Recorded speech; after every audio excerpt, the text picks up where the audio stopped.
ni umumotari uherutse guterera ivi Sophia cyangwa se kamera yo ku muhanda. Urebye ibyo yakoze kuri uyu munsi biteye ubwoba, bamwe bagiye bavuga ko ari n'ubusazi. Ibi ngibi ngo bitakora umuntu muzima. Ni nyuma y'uko atiye ivatiri mugenzi we bari basanzwe baziranye, akaza kuyitwara ndetse akanayitwarisha kategori A, kandi ibyo ngibyo musanzwe muzi ko binyuranyije n'amategeko iki gihugu kigenderaho. Nibwo yaje kugera ahangaha rero bimuyobeye, ubwo sinzi uko we ubwe yaje kubigenza.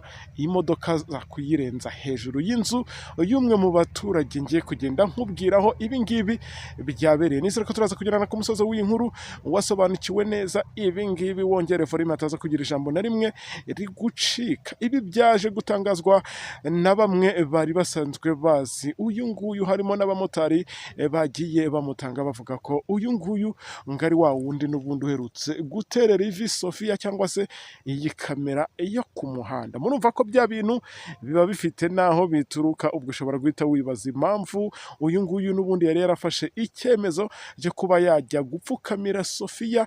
Nabyo ndaza kugenda mbikugezaho, uza kugenda usobanukirwa ibi ngibi byose n'impamvu uyu nguyu aba yabikoze. Reka mbwire na wa wundi ukigera kuri uyu muyoboro wa YouTube channel aribwo bwa mbere atarakora kuri iryo jambo ryanditseho subscribe cyangwa sabone, napyondeho aka kamwanya niko keza ko kugira ngo nawe arushaho kujya mu mubare w'aba bandi badutega amatwi, abashe kugenda asobanukirwa neza ibi ngibi uko biba byagiye bigenda. Nawe tugiye kubana muri aya makuru, nkaba nitwa Sharire OG, umuhungu w'Imana. Ni wa muhungu bakunda, ni wa muhungu ubifuriza ibigize, ni wa wundi uba wagiye tere nkagenda mbazanira amakuru nk'aya ngaya abadasanzwe, amakuru mwebwe muba mutabashije kugenda mwitahurira, kubera ko njyewe aka kazi nkakora nkakunze kandi nkakora mu buryo bwa kinyamwuga. Ni nayo mpamvu ubu nyumva muri iri jwi cyangwa se ubu nyumva muri ubu buryo. Nizere ko mwese turi kumwe kandi nizere ko mwese mumeze neza.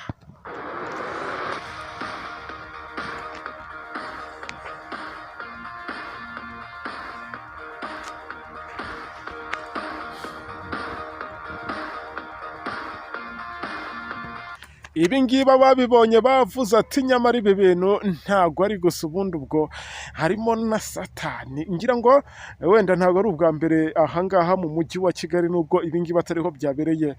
Twabona umuntu atwaye imodoka mu kandi kanya ukisanga cyangwa se we akisanga hejuru y'inzu y'umuntu, bitewe naho yarageze cyangwa se bitewe n'imiterere y'ahantu. Ngira ngo ibyo mwagiye mubyibonera. Hari inkuru nigeze kubagezaho y'uwari utwaye imodoka hariya i Remera, hafi neza ya hariya mu mijyi, ubwo abantu benshi barahazi, nago nakwirwa nongera kwavuga. Ubwo utarakurikiye iyo nkuru ajya hasi muri description araza kugenda abona nayipininze, mayikurikire neza uko byagenze. Ari nabyo nshobora kugenda mpuza n'ibi ngibi nkavuga ni nese n'uyu mumotari nawe tumugereranye n'uriyara cyangwa ahangaha ho harimo ikindi kintu. Wenda we twari twagiye tubona ko imodoka yangiritseho ku ruhande, ariko uyu nguyu urebye ukuntu byagenze, imodoka nta n'ahantu na hamwe yigeze yangirika habe na gato. Ushobora kwibaza uti yavuye ku muhanda ute igera kuri uru rugo rw'umuturage gute? Byose reka nze ngende mbikugeza. Ubwo reka nizere ko wese umenya ko nagarutse muri aya makuru. Aya ni amakuru abagezweho, ni amakuru mba ngiye kukugezaho mu buryo burambuye ariko kandi butanarambiranye. Reka nongere mbwire wawe ukigera kuri uyu muyoboro wa YouTube channel akaba ataradusubscribinga, nakore kuri iryo jambo ryanditseho subscribe cyangwa sabone bitewe n'uko abyita, ariko kandi ntagenda adafunguye kariya kantu k'inzogera.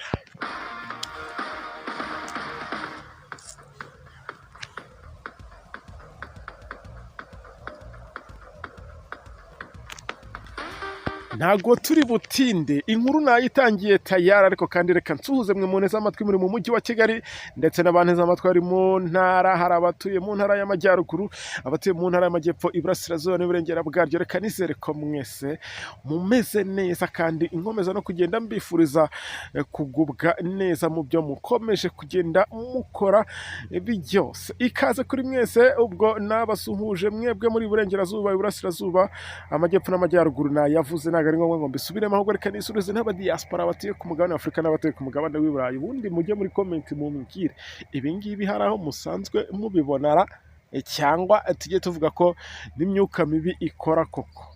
Saro ngo nubwo bamufunze ibintu bye byarakoraga, cyangwa ni kwa kundi ibintu wa mungani ushobora kugira ngo ni maji kandi ibintu nyine byabaye, ntago aho ngaho ari editi, ntago uwo nguwo umumotari mubona wapfukamiye Sophia nabyo ari editi, oya ni ibintu biba byarabaye, ni ibintu biba byabaye, ntago ibyo mba mvuga ari ibintu mba nagiye mpimbahimba, kuko murabizi ko uyu ari wo muyoboro wa YouTube no kuraho amakuru nk'aya ngaya badasanzwe kandi amakuru aba yizewe, bityo rero ngira ibi ngibi byose nyende mbikugezaho cyane ko aha ngaha mba nahageze mu ba mbere. Ni nyuma y'uko umunywanyi wanjye uba hariya mu ntara y'amajyaruguru yarampamagaye ambwira ati noneho ibibereye aha ngaha nutahagera uraza kuba uhemukiye abantu benshi bagutega amatwi, kubera ko ibi ngibi ni ngombwa ngo babimenye. Nkimubaza ngo ni ibiki yaje guhita nkubita agafoto, ndavuga ni reka nshaka uko mpagera, namwe musanzwe mubizi ko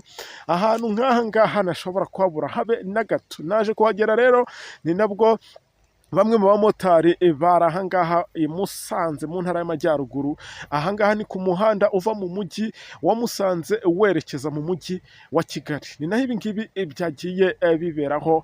Umwe muri aba ngaba bari batwaye iyi vatiri aho yaje gukora amabara. Abamotari basanzwe bamuzi ati uyu ni mugenzi wacu, ni uherutse guterera ivi Sophia. Ni nayo mpamvu wabonye byose nagiye mbishyira aha ngaha kugira ngo ugende ubimenya neza, usobanukirwa uko bimeze. Ababyenzi be bati ubanza uyu nguyu anywa n'urumogi, ntabwo ari gusa, kuko ibi ngibi ntabwo byakora umuntu muzima, kubera ko ibi ngibi nubwo byanabaye bamwe bajya bavuga ko uyu nguyu ashobora kubakorana n'imyuka mibi, cyane ko polisi aha yahageze uyu nguyu rwose bamukuramo mu modoka nta kibazo, n'imodoka itangiritse. Ubwo polisi niyo yasigaranye akazi ko kuba yashaka uko ikura imodoka hejuru y'inzu, ariko nta kintu na kimwe yari yabaye, ndetse n'uyu nguyu nta kintu yari yabaye. Mu kumwaka ibyangombwa nyine yatanze ibyangombwa by'imodoka biruzuye, abamwaka kategori basanga ni kategori ya moto, ari nabyo byagiye bituma polisi iburira abantu bose batwara ibinyabiziga, umuntu wese uragifatwa atwaye ikinyabiziga kidahuye